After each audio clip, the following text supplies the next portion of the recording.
อ้าวเจ็ดชื่อดอก có lực cái tụi này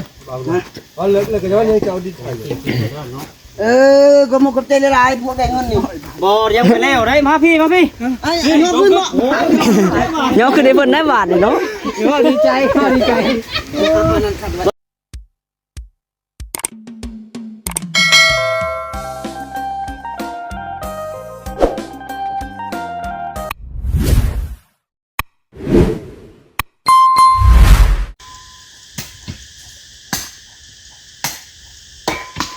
โอ้ยพี่น้องเนาะทักทายสบายดีแม่FCอีกเด้อบัดสุขสู่คนพี่น้องเนาะมาพอกับทางน้องหลาอีกคือเก่าเนาะเอาในมื้อนี้พี่น้องเลยอยู่ที่บ้านนาเก่งเนาะหรือว่าอยู่ที่เฮือนพอตู้ต้นยางเพิ่นพี่น้องเอ้ยได้มาเกาะกระเถิบให้เพิ่นเนาะนี่ก็เป็นงบเขามาทางบ่าวแสนพี่น้องเอ้ยเป็นทางผู้รักผู้ใหญ่เพิ่นได้บอกหมายเนาะหรือว่าเพิ่นฝากมาให้เกาะกระเทิบให้ทางประตูต้นย่างเพิ่นพี่น้องไอ้เนาะนี่ดิเนาะน้องหลาก็เลยได้กลับมาอีกเทื่อพี่น้องไอ้เนาะได้ถือโอกาสมาเฮ็ดให้เพิ่นอีกเนาะมื้อนี้ได้มาพ่อกันอีกพี่น้องไอ้นี่ดิเป็นไม้เป็นตอกเนาะมาครบหมดแล้วพี่น้องไอ้เสาก็มาแล้วเนาะตอนนี้ก็ได้นี่แหละทางทีมงานก็พากันหุ่มมาเห็ดทางนี้ทางน้องสีทองเพิ่นบริมานำพี่น้องเอ้ยน้องสีทองเพิ่นคาเห็ดทางอยู่ในบ้านเนาะเพิ่นเห็ดทางอยู่ในบ้านเพราะว่าบริมาเสียมซื้อเอาเสียมซื้อประตูเลยเอามาอยู่บ่เอามาอยู่เนาะนี่เด็กพี่น้องเลยปานนั่นอ๋อสบายดีประตูโดยโอ้ยโดยปานนี่จะโปรมาหาว่ามีเวียกหลายลูกก็ได้บ่ได้มามีแต่ไปก็ไปอันนี้ก็ได้จักเลยฮะอย่าว่าได้ว่าคือจักเลยจักแล้วยังน้อยเดียวนี่บนจะพ่อฮะบนจะพ่อเฮาไงเด้มันจักเฮือนบ่บ่จักเฮือนแต่พ่อผู้นี้ก็บ่ได้ซื้อว่าจังตานี่บ่ได้เห็นปานใดได้ตาบ่ตาไม้ปาบ่ได้เห็นบ่ดำบ่ดังเนี่ยชุบเข้าไปหน่อยนึงนี่แหละแน่เขาห้องกันว่ามาโอ้ยจะเข้ามาใจว่ามื้อนะขายเบิดแล้วบ่สลีเบิดไรยังพอได้กินอยู่คิดว่าเบิดแล้วซะเนาะพอได้ซื้อได้เจอได้บ่ต้องตอนนั้นตั้งเพิ่นตั้งไฟซื้อกินหาไปสั่นแล้วเนาะพอได้ซื้อพริกไปนัวนี่แหละพี่น้องบ่เข้าใจกับตานะตาเลยเบิ่งทางดูแต่เนี่ยลูกมานี่ก็ยังบ่ซื้อนะบ่จื้อบ่ซื้อได้อาศัยซื้อเชียงปากคือตะลองนี่ซื้อเชียงปากแล้วนี่จื้อแล้วเนาะซื้อแล้วอยู่อะไรเปลี่ยนลุมคุดสิได้เอิ้นสักกะฮู้แล้วได้ยินข่าวว่าโอ้ยพอตู้ว่าได้มีงบเกาะกระเทือออกมาว่ะเข้าทางมาบ่อันบ่แสนเพิ่นบ่แม่นแหละโอ้ผู้ใหญ่ทางบ่แสนพี่น้องเลยเนาะได้ก็ออกมาบนนั่งห่มเย็นเนาะเสาสาบต้นพี่น้องนี่เลยเสาก็มาเรียบร้อยแหละเป็นมาหมึกเสานี่เนาะเป็นมาหมึกเสานี่เสานี่แหละทางบ่ทรงแล้วก็เอาแปะมาเนาะสวัสดีบ่ทรงไปดีแปะน้ำเด้อเนาะเฮ็ดเวียกแปะไปจังไดดินอ่อนบ่แม่นดินเงินหาวถ้ามาส่งก็เล่าก็ว่าโดนนะเบิ่งดินเล่าคือ10 บ่5แปะดอกเบิ่งน้องมาส่งบ่แปะมาส่งแล้วคือแบบดินโพนอยู่ตีนโพนแบบผงๆบ่บ่มาส่งหรือว่าจังได๋น่ะโพนเปียกมาส่งเอาแปะละแก่นน่ะเนาะเสียงกึ่งอยู่ดินแก่นน่ะแปะดินแจ๊บแล้วบ่แปะแก่นครับบ่ให้เอา3 เมตร 30เอาวิจารณ์มันก็อ่อนเนาะมันแก่นแต่ละครึ่งซ้ายแล้วก็ลุ่มแล้วก็เฮาสิไปแกงมาเองแกได้บ่ตัดสามยังบ่ได้เด้อเฮ็ดหยังแกยังเปลี่ยนเสาเจ้าย่าบ่ฮะเจ้าเขาจะเอาเขาไปเปลี่ยน ยาวโพด ใส่แล้วไปเปลี่ยนได้อีกแล้ว ได้ยีรอกใส่3ก็ได้ได้ ใส่เอื้อนได้ ได้ เขาเป็นสร้างเสาเงาเนาะต้องไม่น่าที่ไว้ บ่มีบ่ตัวสั่น มีครบบ่3เสา มัน3 เมตรมันก็สิ ตามจะบ่ง ตัวนี้แหละ ประมาณได้3เสานึงดีได้ เขาบอกว่าเถอะเรา โทรให้เพิ่นมาเอาไหมเอ้ยเอาคืน มีเบอร์แล้วบ่ เปลี่ยนคืน เพราะบอกเถอะเราออกมาเปลี่ยนให้มาเข้าเปลี่ยนเอง บ่มาเข้าไปเปลี่ยนเอง นี่2มัน50นะ เพื่อนมันบ่มันบ่ปานไหนเด้ เขาก็บอกแล้วว่าสั่งผิด เออ บ่คิด มันมาเบิ่งแล้วมันบ่ปานไหนเนาะบัดนี้3 เมตรมันจักซ้ำกับตัวนั้นเพิ่นน่ะบัดหลังคาใหญ่พุ่นสูงกว่าตัวนั้นอีก ไปขุดลงเลย จกเลยไก่ต้นน้ำขุดนี้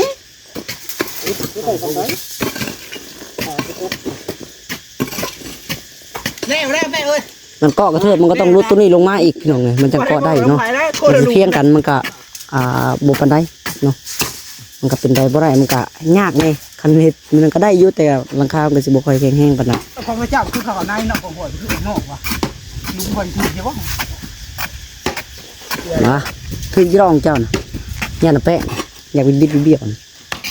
คือบ่แปะจ้ะโอ้ยเราคือกว้างอยู่เนาะกับแปะ เราก็มีขั้วแม่หนิงเข่งมา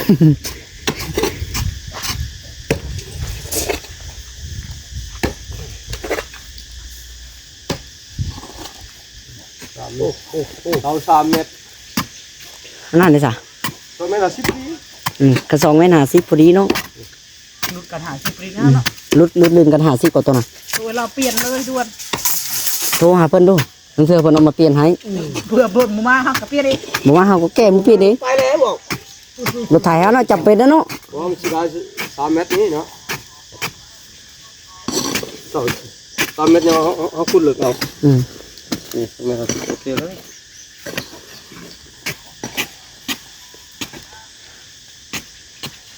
แต่ราคามันก็สิแตกต่างกันเนาะบัดนี้เนาะ ต่างแล้วนะ จนใครสิทุบทิ่มก็สิได้พี่น้องเอ้ยเป็นแมตรผูกทุบก็ได้ เอาลุ่มแล้วก็2เมตร2เงาหั่นก็ราคามันก็2แสนก็ใช่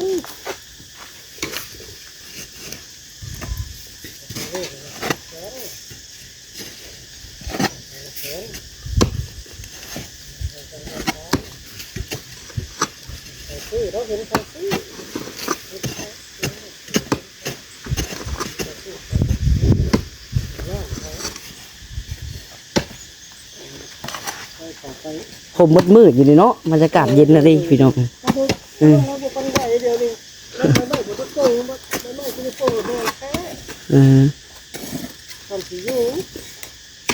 ได้อยู่แต่น้ำก่อนน้ำไม้นี่แหละเนาะพี่น้องห่ม น้ำมางามเหมือนเก่าซื้อกับบ่เงาอะไร บ้านน้ำบ่แกงมันท่วมหมดแล้วแถวนี้เนาะ คนใด4คันพุ่น โอ้ ไก่แตกคนอยู่เฮือนเบิดโอ้โห มันใกล้ห้วยพี่น้องบ่ตีเลยเวลาน้ำมาเนี่ยก็พูดเลยว่าคันใด4คันฮอดผู้แล้วประตูบ่อยู่ไสอะบัดน้ำมาบัดอยู่เทิงผู้ มันเกินขึ้น2ขึ้นก็ปลาบ่ตกลิ้นน่ะเพราะว่ามันโยกคันลิ้นแล้วนะก็นี่ขึ้นพลัง2มาเปลี่ยนมันเงาพุ่นเอาตัว2แม่นเอาโอเคแล้ว แล้วสิว่าจังไดเด้เนาะสมาเปลี่ยนแล้วเพิ่นสิมาเปลี่ยนให้อยู่บ่ดอกฮะ เขาก็ไม่ได้ทับรถเขามาแต่เอ้ย เพิ่นสิมาเปลี่ยนให้บ่ มา โอเค คืออยู่ซะเนาะพอเป็นสาขาประจำอยู่ดอกคันแนวนี้ คันแนวอื่นก็เนาะ โอ้เตือนจัง เชื่อเฮามีบรรยากาศมันต่ำลง แล้วพอละเออเลิกพอละบ่จัก ผมรู้เพราะนี่จับรับเอาตัวนี้ขึ้นเด็ดเขาเอาคุมจอดขึ้นเด็ดคุมจอดเลย เอาตัวนี้แล้วเป็นแบบมันสูงกว่าหมู่เนาะ มันจะได้แล้วแต่เจ้ามันค่อยดิ นักค่อยพอแล้วขุดแปลงเล็กน้อยก็ได้ โดนชื่อดิ ว้าวเอาตาเฉียงเลย แล้วชุดนอนเด็กนี่เรามาแบบ โตกูซิ่งอยู่เลย2กว่า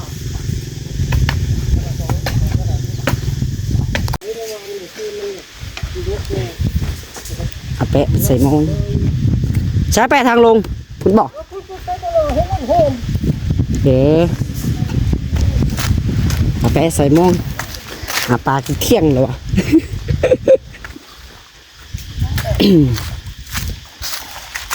ใส่อยู่บึงนี่ป่ะมันก็มีอยู่ป่ะสามันก็ได้มีอยู่ป่ะป่า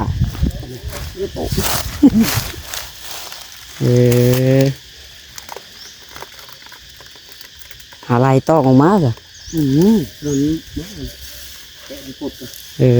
บึงนี่เราะพี่น้องผักบุ้งบ่ต้นนี่โอ้ บุ้งแล้วนี่ที่ว่าพันนั้นจะบ้านเขา ผักบุ้งบ้านเฮาเอิ้นเลย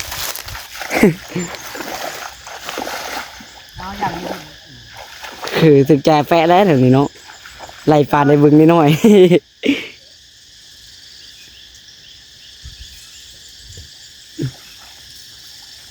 มันหอมโบแลนมันจักกระแปะบัน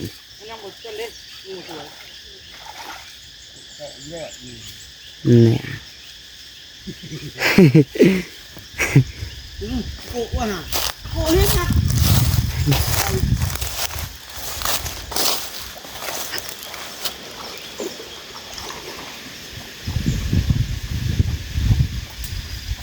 เขาคิดว่าเพิ่นสิลงใส่อยู่หวยเนาะ คันเป็นหมดแดงเลย มันยังจะไปปลากระเดินบ่ ปลากระเดิดปลาเข็งน้อย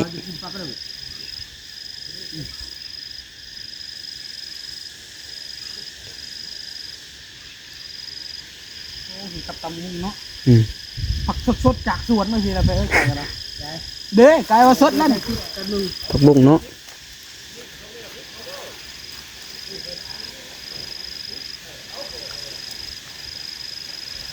ตำมุงลงมาเลยกันเลย พอดีเนาะขัวปลา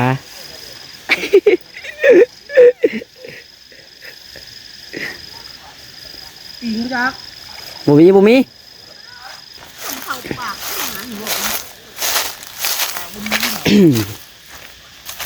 มันก็ถึกใจแป๊ดเลยใส่หมองเลยนี่เนาะ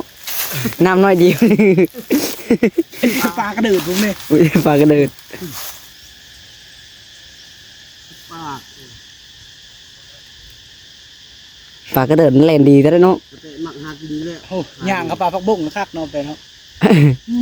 อ๋อบุกนี่ โว้ยไอ้ช่ ไม่ใช่ ำเอามือปลูกกวาดมือไปเอาลงน้องฮะ เอ้ยกูเอาแล้วเราบ่อยก็ย่าพอทำงานเลย บ่ให้ค่อยก็เอาติให้ค่อยก็เอาบ่ให้ค่อยก็เอาติ ให้ก็เอาบ่ให้ก็เอาจะเลือกเอา โอ้หลาม ปาดใบไม้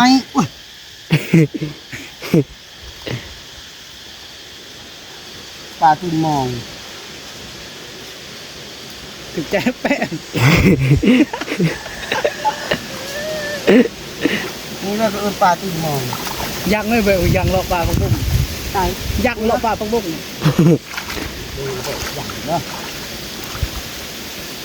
ยังปลาชิวนี่คือ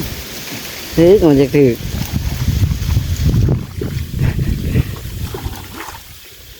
เห็ดขักดีเนาะ โอ้ยไปใส่อยู่หัวกันเดี๋ยวนี้แล้วปืดเบิดไม่ตองเอาอะไรกับพ่อข้อแต่ตำรวจน้ำหุบมาหาเพิ่น ตำรวจน้ำคำลายคนเรียบร้อยแล้วพี่น้องมีแต่รอแต่เสา รอเสาเพิ่นมาส่งแล้วก็ตั้งเลยแต่มานางเบิ่งกับไปเพิ่นใส่มอง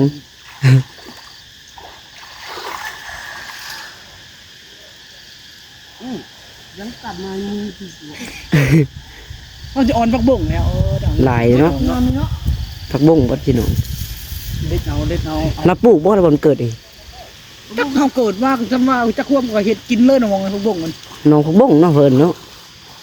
งอน เจ็บมือคนนี้บอก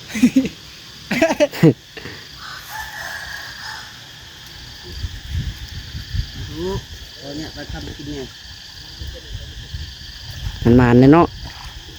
แฮงบ่ ยัง มี ไม่เปะยังนั่นนะพ่อเปล่าจะมันขึ้นเช้าแล้วฮะ เสามา มาแล้วบ่ มาได้รถไถมาแล้วแม่น่ะ เพิ่นแก้ใช้รถไถบ่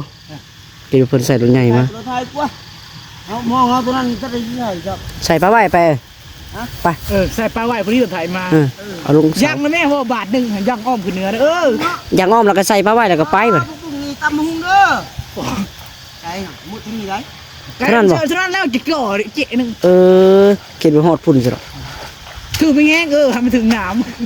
เหยียบรถ ปัก น่ะ ตีนปุ้ย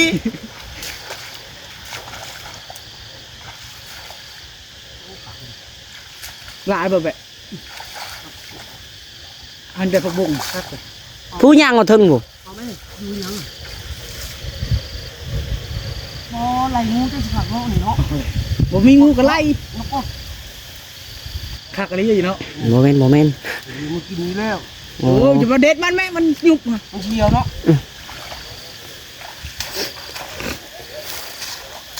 สิคอน้ำเราให้ก็เอาบ่ให้ก็เอา ขันมาแล้วเนาะ เฮ็ดกาแฟจ้ะเนาะ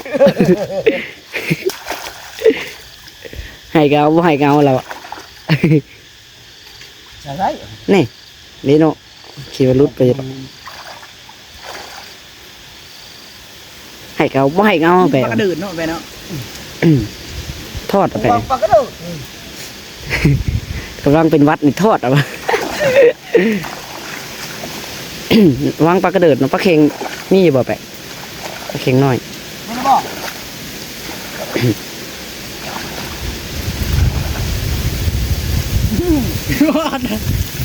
ใหญ่เปิ้น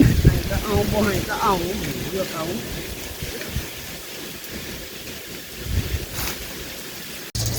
เงาโคตรห่อเงา เสาเหงา โอ้โหหลังนั่นแหละเป็ดเนาะ เปลี่ยนใหม่ นี่ก็3 เมตร50ครับ3 เมตร 7นี่จังว้าว สิบนะใช่หนูก็ทำไม่ป่ะ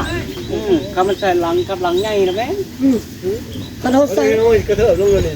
บ่คอยว่าแล้วย่างเบิ่งกับเขาเจ้าขอเอา2 เมตรที่ก็ดูกระโดดว่ามันโดนกระโดดก็สั่งๆนี่ตัว พอ พอ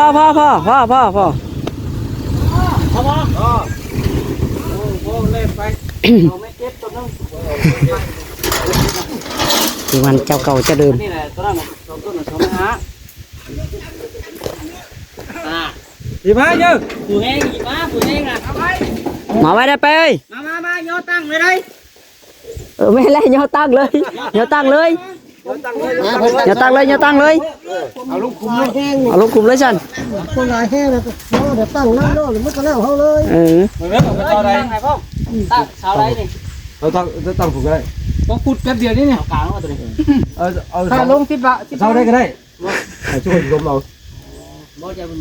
บากมันถือทุบเอาทุบเอาเสานึงว่าบ่ได้ใช่ทุบก็ทุบเลยนี่ก็เอาตัวใดก็ได้เอาเลยมาโอ้เสาแค่2 คนเอาไหม2 คนเลย2 คน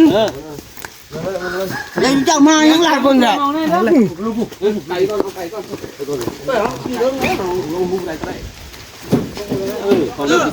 มาไปดูเสาใหญ่แบบ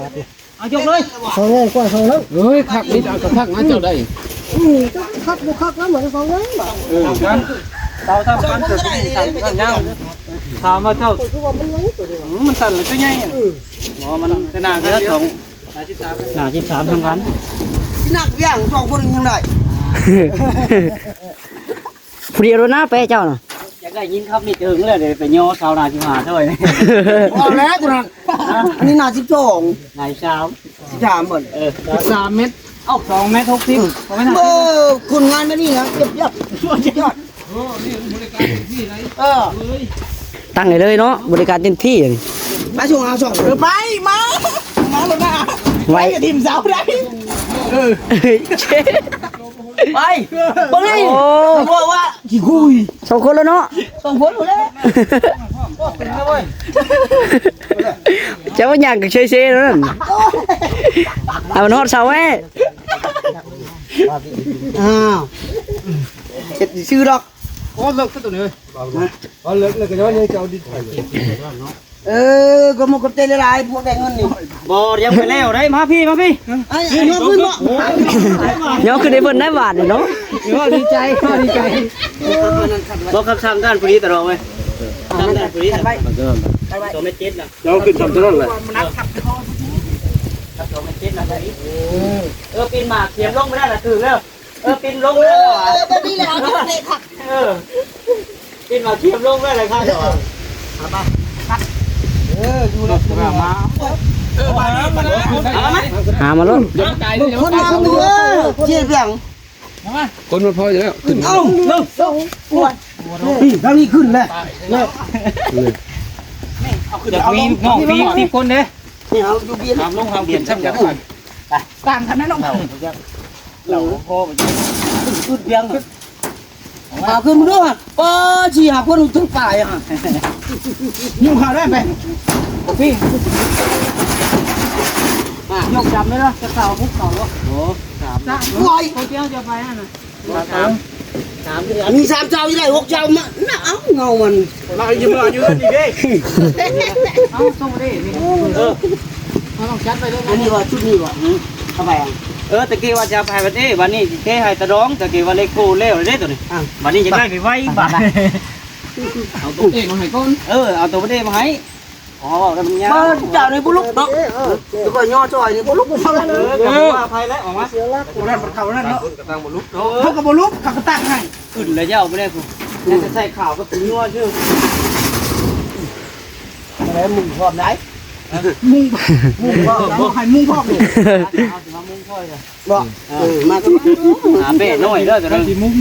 เบ้น้อยเด้อ อึดอย่างมันแหลกนี่ อะไรบ้างวะ เอ้าเดี๋ยวก็ได้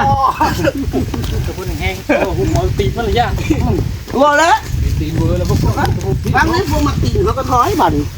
เอายาหมด ดี เรียบร้อยบัตรนี่ เฮ็ดงานอยู่เฮ็ดเองนะโอ้หาใช้บ้านอยู่ไทยนี่โอ้ เดี๋ยวส่วนมันตัวเองมีใส่เลย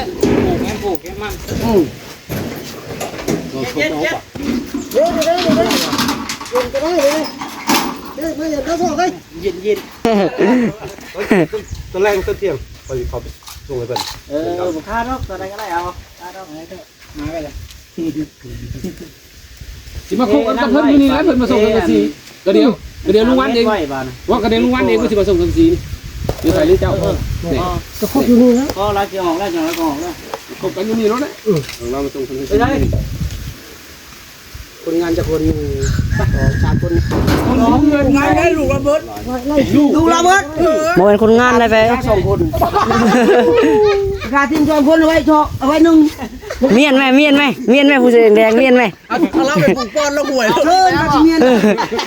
ตื้มบุเรื่อง ไปเด้อคนบันไดแป้งชนนรกชนนรกแป้ง เนาะไปเบสเจ้าเนาะ เงินใหญ่ชนเงินอยู่แล้วจ้ะ ไปใช่พี่น้องโอเคสำหรับคลิปนี้ก็ได้สิขอตัวไปก่อนเนาะ